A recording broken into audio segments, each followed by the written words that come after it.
Marie a 59 ans et ne s'attendait pas à ce que le jeune homme assis à côté d'elle dans l'avion pour Sao Paulo bouleverse sa vie. Il avait environ 26 ou 27 ans, était beau, rasé de près et sentait bon. Lorsque l'avion a été secoué par de fortes turbulences et qu'elle a involontairement saisi son bras, il a repris sa main, l'a serrée doucement et lui a dit, avec ce sourire en coin, que tout irait bien. Quelque chose dans sa voix, dans la façon dont ses doigts s'entremêlaient aux siens, lui a donné des frissons qu'elle n'avait pas ressentis depuis des décennies. Il s'est présenté comme André, consultant en affaires de retour d'une réunion à Brasilia, et ils ont commencé à discuter. Marie s'est surprise à rire à ses blagues, à parler de son propre travail d'architecte, du cabinet qu'elle dirigeait seule depuis son divorce, 12 ans auparavant. André la regardait avec une intensité qui n'était pas de la politesse de façade. C'était un intérêt sincère. Son regard errait sur son chemisier, s'attardant sur ses lèvres lorsqu'elle parlait. Elle, qui s'était sentie invisible ces dernières années, se sentit soudain vue, voire désirée. À l'atterrissage, André lui demanda son numéro, disant qu'il aimerait poursuivre la conversation. Marie hésita, consciente de l'absurdité de la situation, la différence d'âge étant trop flagrante. Mais il insista avec ce sourire, et elle finit par céder. Le lendemain, il l'appela, l'invita à dîner. Marie passa 2 heures à choisir ses vêtements, à se maquiller, se sentant ridicule d'être si nerveuse. Mais lorsqu'elle arriva au restaurant et vit ses yeux s'illuminer à sa vue, la façon dont il se leva et lui baisa la main plus longtemps que nécessaire, elle sut que ce n'était pas le fruit de son imagination. Le dîner fut intense. Ils parlèrent pendant 3 heures, du vin rouge, des rires, et sous la table, son genou effleura le sien, une légère mais constante pression. En partant, il lui proposa de la raccompagner, et dans la voiture, avant de démarrer, il se tourna vers elle et lui demanda s'il pouvait l'embrasser. Marie aurait dû refuser, se souvenir qu'il était trop jeune, mais au lieu de cela, elle se pencha et l'embrassa la première. C'était une faim pure, des mois, des années de solitude qui explosaient, ses mains dans ses cheveux, sa langue explorant sa bouche, et lorsqu'il gémit doucement, elle sentit tout son corps s'éveiller, une humidité entre ses jambes, son cœur battant la chamade. Il murmura « Allons quelque part », et elle acquiesça. Ils se rendirent dans son appartement, moderne et élégamment décoré. À peine la porte fermée, il la déshabillait déjà. Elle aurait dû avoir honte de son corps de 59 ans, de sa peau relâchée, de ses seins tombants, mais il la regardait comme si elle était la plus belle chose qu'il ait jamais vue. Lorsqu'il la déposa sur le lit et commença à l'embrasser partout, descendant lentement, elle oublia toute honte. Il la touchait avec une habileté surprenante, sachant exactement où appuyer, comment utiliser sa langue, ses doigts. Lorsqu'il pénétra enfin en elle, les yeux dans les yeux, il murmura « Tu es incroyable ». Marie, qui n'avait pas fait l'amour depuis 2 ans, sentit l'orgasme monter en elle, rapide et violent. Quand il arriva, elle cria son nom, ses ongles s'enfonçant dans son dos. Il continua plus fort, jusqu'à ce qu'il jouisse à son tour, tout son corps tremblant sur elle. Ils commencèrent à se voir 3 fois par semaine, toujours chez lui, car elle ne voulait pas risquer d'être vue par les voisins, et c'était à chaque fois du sexe, urgent et intense. Il avait une énergie inépuisable. Il faisait l'amour, discutait nu dans le lit, recommençait, et Marie se sentait renaître. Elle s'acheta de nouveaux vêtements, de la lingerie de luxe, et s'offrit même ce soin du visage qu'elle avait toujours trouvé trop cher. 3 mois plus tard, André lui annonça qu'il voulait la présenter à sa famille, qu'il était sérieux, qu'il voulait construire quelque chose de concret, et Marie paniqua. Elle craignait que sa famille ne trouve la différence d'âge étrange, mais il insista, affirmant que ses parents étaient ouverts d'esprit et ne la jugeraient pas. Elle accepta, la gorge serrée par une peur immense. Arrivée pour le déjeuner dominical chez les parents d'André, dans une grande maison située dans un lotissement privé, elle fut accueillie par la mère d'André, une femme élégante d'une 50aine d'années, aux cheveux blonds impeccables, et son père, un homme sérieux d'une 60aine d'années. Ils étaient polis, mais Marie sentit leur regard scrutateur, leur surprise à peine dissimulée, lorsqu'André la présenta comme sa petite amie. Pendant le déjeuner, la mère posa des questions insidieuses. « Quel âge as-tu, Marie? As-tu des enfants? As-tu déjà été mariée ?» Chaque question était un coup de poignard, car Marie savait ce qu'elle faisait. Elle cherchait à comprendre l'inadéquation de la situation. Après le déjeuner, André alla répondre au téléphone, et sa mère demanda à parler à Marie en privé. Elle l'emmena au jardin et, d'une voix polie mais ferme, lui dit qu'elle comprenait que Marie soit peut-être gentille, mais qu'elle devait comprendre qu'André était jeune, qu'il avait toute la vie devant lui, tandis qu'elle, Marie, avait déjà vécu la sienne, s'était mariée, avait eu des enfants, une carrière, et qu'il n'était pas juste de lier un jeune homme en pleine force de l'âge à une femme qui, dans 10 ans, aurait besoin de soins, qui ne pourrait pas lui donner de petits-enfants, qui vieillirait alors que lui serait encore jeune. Ces mots furent prononcés avec une telle politesse qu'il fallut un certain temps avant qu'il ne blesse.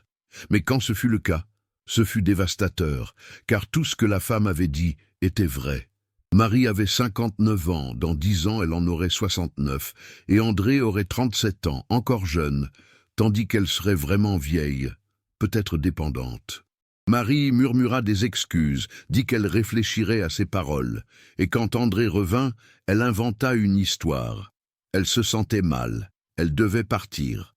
Il insista pour la raccompagner, mais elle appela un Uber, partit et pleura tout le long du trajet, essayant de ne pas faire de bruit pour que le chauffeur ne s'en aperçoive pas. Elle essaya de rompre avec lui, dit à André que sa mère avait raison, que la différence était trop grande, mais il se mit en colère, disant que sa mère ne contrôlait pas sa vie, que leur relation était authentique, et Marie voulait le croire, mais le doute était semé.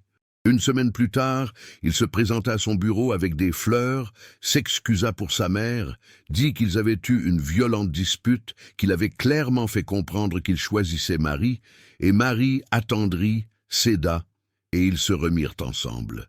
2 mois passèrent, et Marie commença à remarquer des choses étranges. André répondait toujours au téléphone dans une autre pièce quand certaines personnes appelaient. Il y avait toujours des réunions auxquelles elle ne pouvait pas assister, et une certaine paranoïa s'installa. Peut-être avait-il honte d'elle.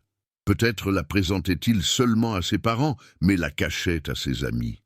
Un soir, elle lui prit son téléphone pendant qu'il prenait sa douche. Elle savait que c'était une atteinte à sa vie privée, mais elle n'en pouvait plus.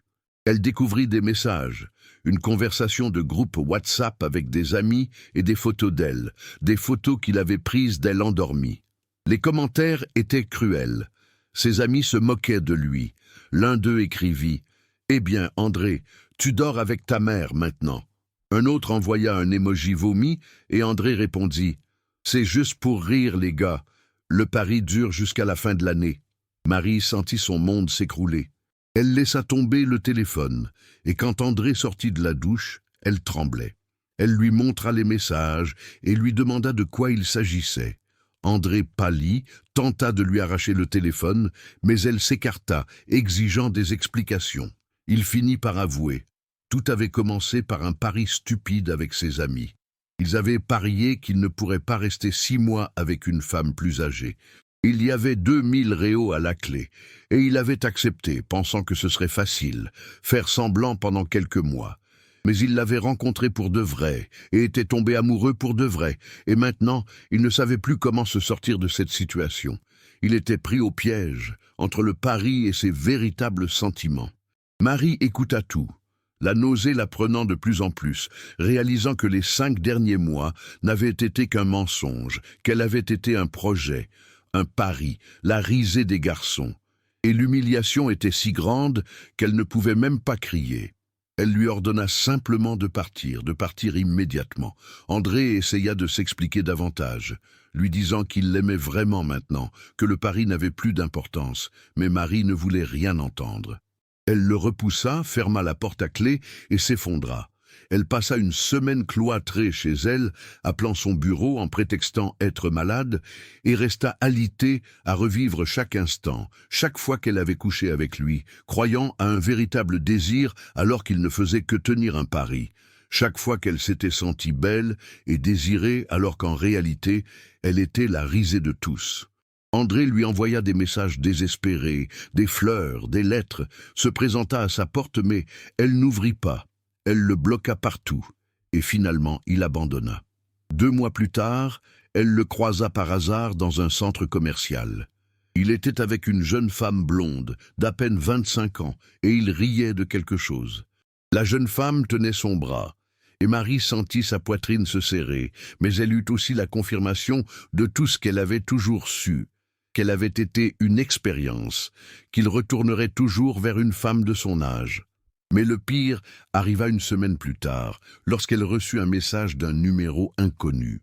C'est un de ses amis du groupe qui lui a envoyé une capture d'écran de la conversation où André avouait avoir gagné le pari, être resté 6 mois complets en comptant à partir de l'avion, et où ses amis le félicitaient. L'ami qui lui a envoyé le message a écrit « Je pensais que tu devais savoir toute la vérité. Il ne t'a jamais aimé. Il avait juste besoin de ces 6 mois pour gagner. Tout était mensonge depuis le début.